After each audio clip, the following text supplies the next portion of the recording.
of the Twitch staff. Bro, are we about to have a Houthi rebel on stream? Yes, brother. You know, we work hard here at Twitch staff to make sure everybody's best interest is taken care of. You guys are missing a category for Zionist. Doesn't matter if rapes happen on October 7th. Like, that doesn't change the dynamic for me even this much. That includes transparency. Happy birthday to you. What the bro, we're never beating the Hasan Runs Twitch allegations after this. That includes being honest with our community. It turned out that Ynet, a pretty popular news outlet in Israel, came out with a report saying that Twitch had blocked anyone in Israel from creating a new Twitch account ever since October 13th. And most importantly, above all else, that means safety for our members and our valued streamers. Listen, I'll up the number, okay? 30K to anyone who'll make this dipshit disappear. There's a lot of nice shit here. It'd be a real shame if someone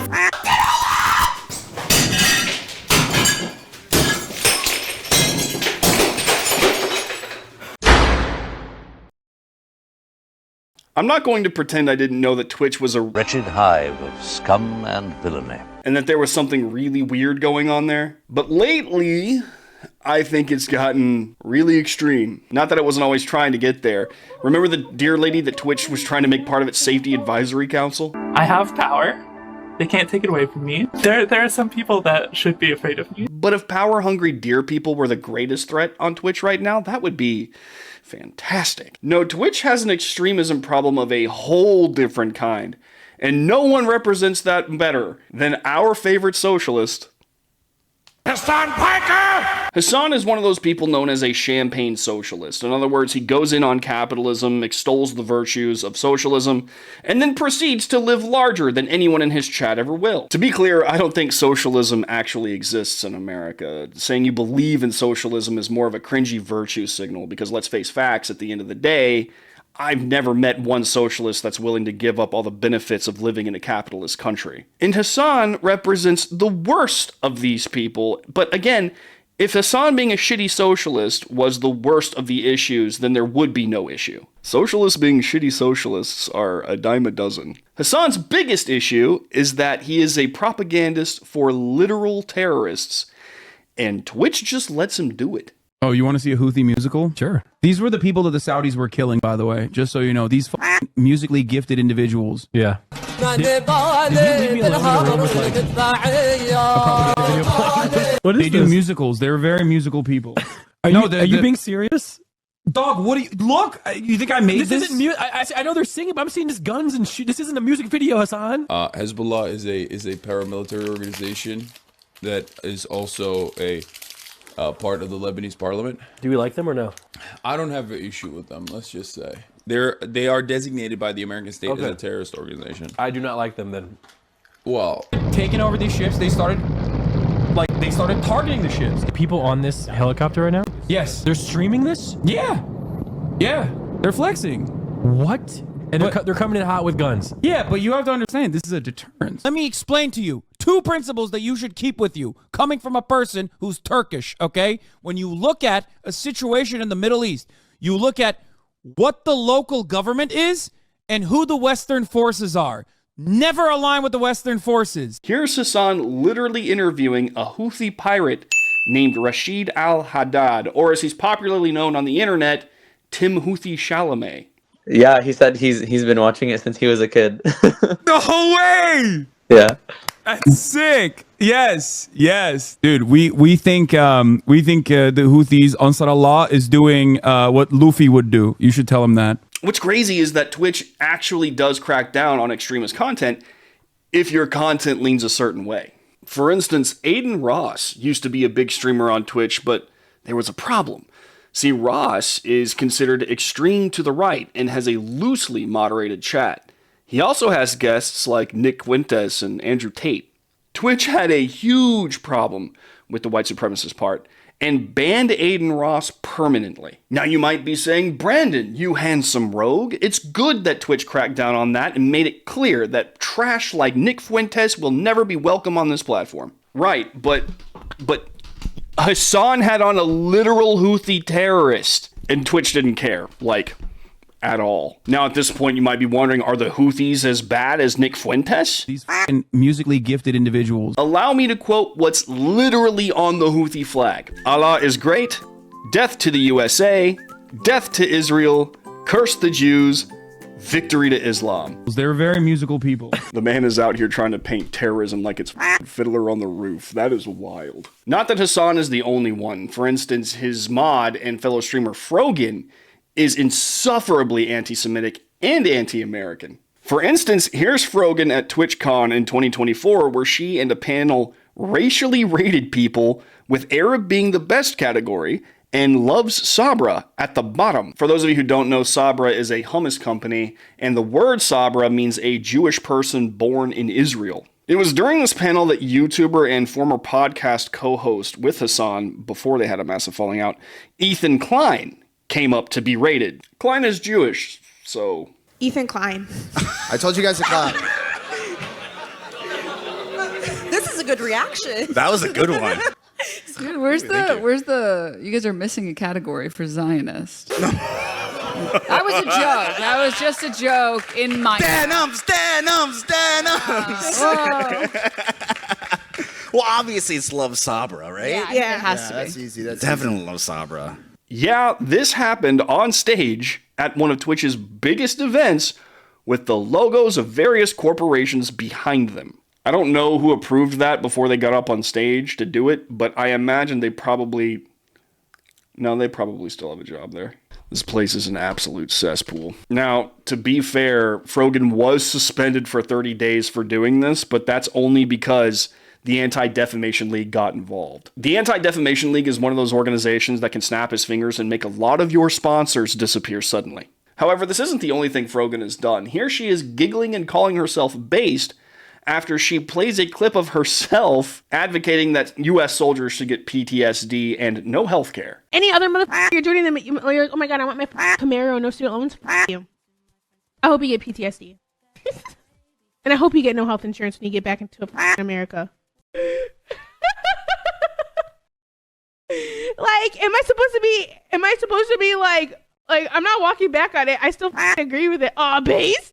Hey, editing Brandon here. I feel the need to add that Frogan did get banned for 30 days for this comment as well, but only after a lot of people lost their minds and the media got involved. There was huge backlash. So it seems that Twitch is really only willing to intervene whenever their reputation is on the line, because if their reputation goes down, then a lot of their sponsors leave. Okay, back to the video. In fact, it seems to enforce its policies based on who is saying it, not on what is being said. I'll show you some examples. Back in 2021, Hasan got a 1-week ban for using the slur cracker when describing white people. This set off a conversation about whether the word was actually a slur. It's also annoying because Twitch is taking a cowardly position where they don't want to openly come out and be like, anti-white racism is unacceptable on this platform, and that's precisely why we are banning the usage of the term cracker, because they know that they would get clowned on by like 99% of media that isn't like predominantly focused on random weirdos that spend all of their time in their mother's basement talking about the ethics of being able to use the C word versus, how they should also be able to say the N word as well. What? However, Twitch quietly stopped enforcing this. In 2024, Frogan used it to describe YouTuber Ludwig's position on donating to the Palestinian cause. So I personally donated 10K because I think it is worthwhile. And if you guys got some extra bread, I would recommend you donate. But I won't throw it on you, you know what I mean? No thanks. And some people are going to say that, you know what I mean? That's why it's the difference. This is a cracker take. Woman, how are you going to say that when you're literally begging for rent money? Damn. To show you just how slanted Twitch is on this, Frogan and others can now say slurs against white people. But Nick Merckx, an open supporter of Donald Trump, received a 10-day ban for calling someone a transmission. Is YouTube going to come down on me for saying the word he said? They were saying it's like saying the N-word. So again, slurs are perfectly fine for Twitch, so long as they're directed at the right people and they come from the right person. Whenever Ludwig has cracker-ass takes, I'm not going to respect him. Don't keep saying that to get banned. I'm not going to get banned for saying cracker. These actions are setting a standard at Twitch, not just for what is and isn't acceptable, but who is acceptable. They even celebrate this through direct celebration of these exact same people. For instance, Twitch singing happy birthday to Hasan recently, with Twitch CEO Dan Clancy leading the tune. Happy birthday, dear Hasan. This is crazy. Happy birthday to you. And I'll get to him in a minute. Frogan was nominated twice for Rising Streamer of the Year and actually won over Alex, who I'd argue is actually one of the better creators on the platform. How do you get nominated for Rookie of the Year twice? You're a bigot for asking. Despite averaging at less than 200 viewers and saying things that have gotten others permabanned off the platform for, Frogan continues to be a feature on Twitch. This should raise eyebrows, especially when huge streamers like Destiny, a far leftist himself, was banned off the platform for far less. You don't know why you were banned, right? Not officially, but I've got like friends that I think I know why I was banned. Oh yeah. And what do they tell you? I think it was because I was fighting with, it was a time on Twitch when there was the big debate over trans athletes, not just for Twitch, obviously, it's for the entire United States. Right. And my position has been that like if you've gone through puberty and then you transition afterwards, you probably shouldn't be competing at NCAA level or higher. Sure. And then I obviously would get into lots of fights with lots of people over this. And I think I uttered something along the lines of like, don't waste your time arguing with trans activists on Twitter. They're subhuman. It's not worth it. And I think that apparently that comment got interpreted as me saying like all trans people are subhuman or something, and then they stretched that into like a hate speech ban. I was like, oh, yeah. Okay. This makes Frogan's 30-day bans for literal hate speech seem a little performative. This is the turf that Twitch has made clear that its streamers play on, and it really seems to boil down on how these kinds of opinions are viewed. For instance, right-leaning opinions are always defined as extreme, or misinformation, or my personal favorite, a threat to democracy. Meanwhile, radicalism on the left is usually painted as advocacy or activism. Even literal terrorists with genocide on their to-do list can be painted as very musical people. I wanted to point out something really interesting that you may not have heard about before. In 2021, an organization called the Institute of Strategic Dialogue constructed a study titled Gaming and Extremism, the Extreme Right on Twitch. The study found that you can find extreme right-wing ideologies with relative ease. And while there aren't a whole lot of them, ISD said that they also discovered that there are and have recently been prominent extreme right-wing content creators active on the platform. Hilariously, it says that counter speech to extreme right-wing content is widely accessible on Twitch, and that they also discovered that there is an active anti-extremist progressive community on counter speech channels on the platform. America deserved 9/11, dude. Oh, also, here is a video that came out of how Hamas produces their own motherfucking sniper rifles. Around that same time, Twitch would go on to have a discussion about Twitch becoming a financial avenue for far-right influencers spreading misinformation. Policy changes and increased scrutiny were a result, though it's still vague about how they do this behind the scenes. Twitch also began banning people for things they do outside of the platform, just to be safe. Now, none of this applied to Hasan or any of the extremist content that was displayed on the platform that leaned to the left. Now, while I wouldn't call him a right-leaning creator, Asmongold said this. If you want to consider a genocide as a systematic killing of a group of people, they have genocide built into Sharia law right now. So no, I'm not going to cry a fucking river when people who have genocide that's baked into their laws are getting genocided. I don't give a fuck. They're terrible people. These people are not your allies. They are not the same as us. They come from an inferior culture. And these comments got him banned for 14 days from Twitch. But Hasan can do this. Even if there was multiple rapes that took place on October 7, this does not change anything for me in this dynamic. And he's fine. The point is that the ISD study was likely created to get Twitch to buckle down on its right-leaning creators, especially after January 6th. And that's exactly what it did. And I should add that as of now, there are no studies that dive into the radical leftism on Twitch either. I also think it's really interesting that the ISD study was funded by the Bill and Melinda Gates Foundation, as well as the Open Society Foundation. Now, Bill Gates and the Open Society Foundation head George Soros are very, very left-leaning and have their hands in a lot of left-leaning pies here in America. George Soros in particular is very fond of media control, and with Twitch being such a popular space for young people to hang out, it was only natural that they would want the platform to be very left-leaning. But I digress. But all of this is happening under the auspices of Dan Get Your Finger Out of Your Ear Clancy. You're a CEO, bro. What the f? Clancy isn't just letting this stuff happen on his platform. He is actively celebrating the people who do it. You can even find him hanging out with these people. What's weird is that Clancy is the CEO. He sees the numbers. He notices the ad revenue disappearing from his platform, and yet he lets all of this continue. Why? You're a bigot for asking. As far as I can see, there are two theories. Either Clancy is a massive anti-Semite himself. There's something going on at Twitch. They unblocked Sneeko, like last week. Now they unbanned Fresh and Fit. What? And these Why? are like the two most openly anti-Semitic creators, maybe online. That doesn't make any sense. They're both like Holocaust-denying anti-Semites. What I'm gonna say it. I think Dan Clancy, the CEO, I think he hates Jewish people. Or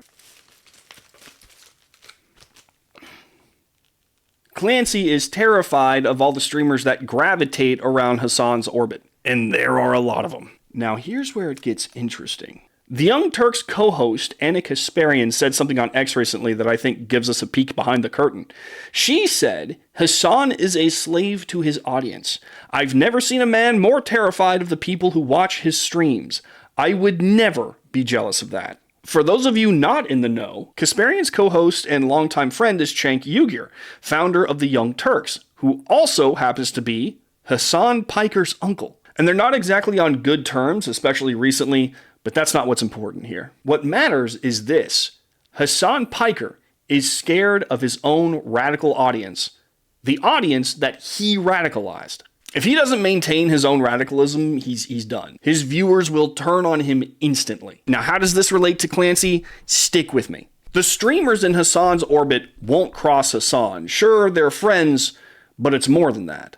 Hasan has influence, power, and an insane audience who also are in the chats of the streamers in his orbit too. I'm talking about Pokimane, QT Cinderella, Austin Show, Mizkif, and Valkyrae, just to name a few. These are highly influential streamers both on and off Twitch. So long as Dan Clancy doesn't enforce Twitch's rules against the Hasan clique, he gets to avoid an internal revolt, and he gets to keep his seat at the cool kids table. Clancy is terrified of his own streamers, and his streamers are terrified of their own audience. It's like a...